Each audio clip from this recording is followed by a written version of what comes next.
자, 한 가지 상황을 가정해 보겠습니다. 사거리 도로가 있습니다. 차가 복잡하게 많이 다니는 도로는 아니고 차선이 2개쯤 되는 왕복 4차선의 도로입니다. 이 교차로에서 사고를 방지하면서 차들이 안전하게 다니려면 어떤 방법이 좋을까요? 보기에서 한번 골라보시죠. 첫째, 바닥에 스톱 사인을 두고 우선 멈춤을 한 다음 한 대씩 멈춘 순서대로 차선을 진행한다.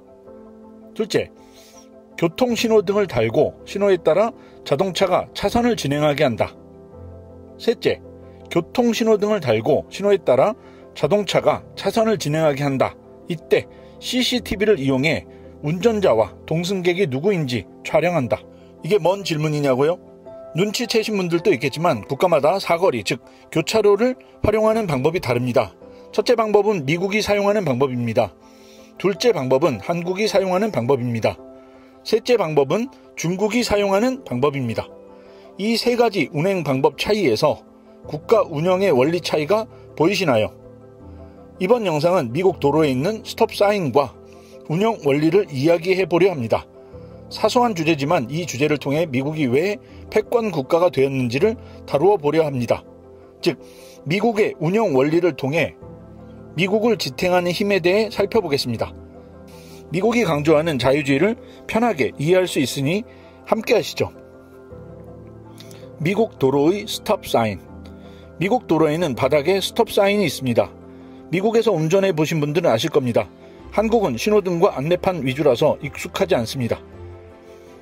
만약 스톱 사인을 무시하고 그대로 달리다 경찰한테 걸리면 벌금을 물게 됩니다. 더 문제는 주민들이 운영해온 규칙을 깬다는 것입니다.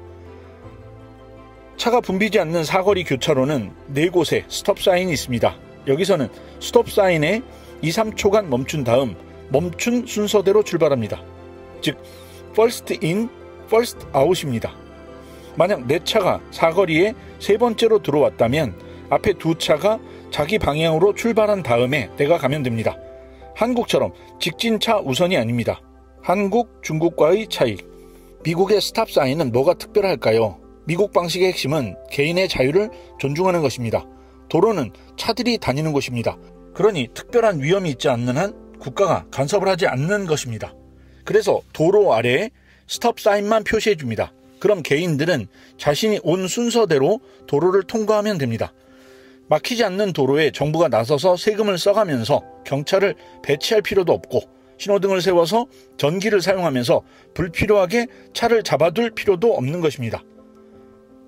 한국 도로는 유턴이 허용된 곳에서만 해야 합니다. 즉, 정부가 정해준 곳에서만 차를 돌릴 수 있죠.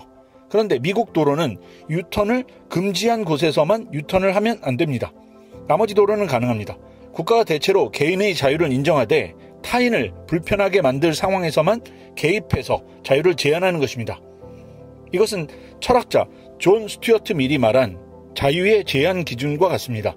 최대한 개인의 자유를 용인하고 다른 사람의 권리를 침해할 수 있는 경우에만 개인의 자유는 제한되는 것입니다. 한국은 국가 개입주의가 강합니다.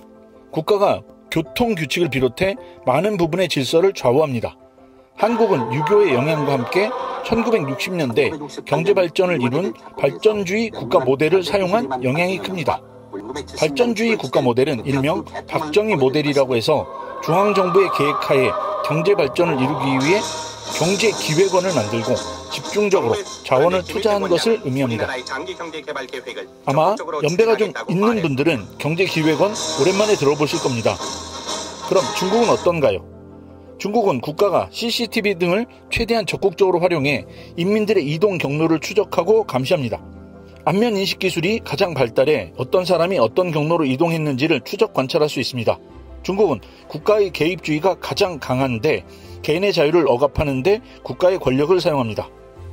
자유와 개입의 차이점. 2022년 포춘지가 선정한 전세계 500대 기업 중 미국은 10위권에 5개의 회사를 가지고 있습니다. 1위 월마트, 4위 아마존, 7위 엑손모빌, 8위 애플, 10위 헬스기업 유나이티드 헬스케어로 5개입니다.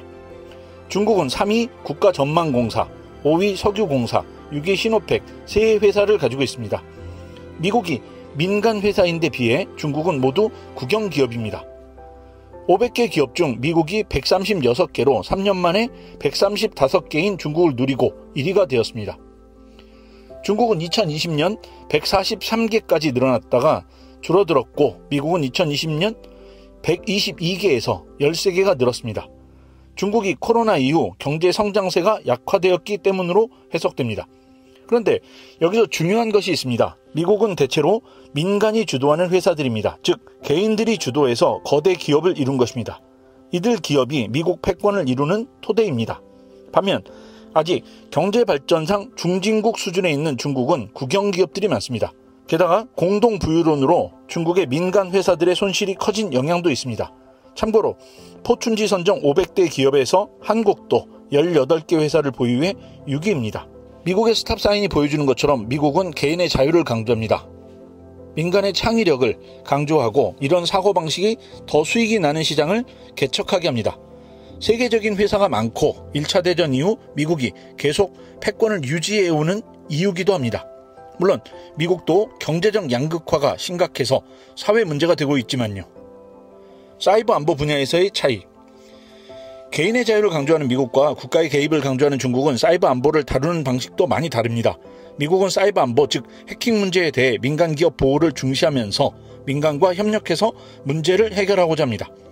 2015년 제정된 사이버 안보 정보공유법은 필요시 민간이 정부의 정보를 공유하도록 하고 있습니다. 민간과 정부가 정보를 공유함으로써 문제 해결을 원활하게 하겠다는 것입니다. 반면 중국은 중앙정부가 민간에 대한 국내 검열을 중심으로 운영합니다. 중국 정부는 민간의 인터넷 사용을 규제하고 있습니다. 만리장성을 빗댄 만리방화벽, 그레이트 파이어월을 운영하고 있습니다. 한국 여행객들이 중국에 가면 만리방화벽 때문에 한국 인터넷도 사용할 수 없어 불편을 느낀다고 합니다. 미국은 개인의 자유를 보호하는 것을 원칙으로 하여 개인과 민간의 사이버 안보를 확보해 줍니다. 반면 중국은 중국 체제 유지를 위해 민간을 검열합니다. 이런 원리는 우주 분야에서도 그대로 드러납니다. 미국은 2010년 우주 분야에서 민간이 사업을 할 수 있게 해줬습니다. 여러분도 잘 아시는 스페이스X가 대표적인 우주 분야의 민간 기업입니다. 중국도 2014년부터 미국의 정책을 따라 민간 사업을 허용하고 있습니다. 결론, 스톱사인에서 보는 것처럼 미국을 운영하는 원리는 개인 자유를 최대한 인정하자는 것입니다. 자유주의 국가 미국답죠. 국가의 개입주의가 틀린 것은 아닙니다. 독일과 일본도 국가의 선택적인 개입 정책으로 강대국이 되었으니까요. 한국도 중화공업 정책과 반도체 산업 육성 덕을 지금도 보고 있습니다. 반면 이들 국가들은 자유보다는 질서를 강조합니다. 민간의 창의성이 덜 강조되겠죠. 반면 비민주주의 국가들은 체제 유지를 중시합니다. 이것은 중국뿐 아니라 북한도 마찬가지입니다. 여러분 생각에는 AI와 경쟁해야 하는 시대를 어떤 나라가 좀 더 잘 헤쳐나갈 수 있을까요? 답이 그리 어렵지는 않을 듯합니다. 영상 끝까지 시청해 주셔서 감사합니다. 주변 분들과 공유는 더 큰 응원이 됩니다. 구독과 좋아요를 눌러주시면 미국과 한국 지정학의 이해를 높이는 수준 높은 컨텐츠를 제작하는 데 큰 힘이 됩니다.